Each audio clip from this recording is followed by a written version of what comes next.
Sandam tu. Cái sandam tu, nếu là những cái kia là ông đang phải là nấu vô, tự nhiên tự thì nó cho nên mình chỉ chịu bắt em mình phải là mình. Sao cái này làm gì? Nè. Kan pa vana mi.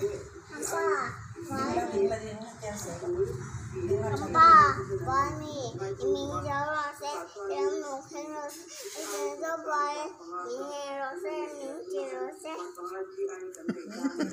ní tiền này không bên cho mình xong rồi sẽ cho mình làm cái không bên sợ cái mình nghe mà không bên sẽ sợ cái mình nghe ra mà không bên sẽ sợ cái mình nghe tập cái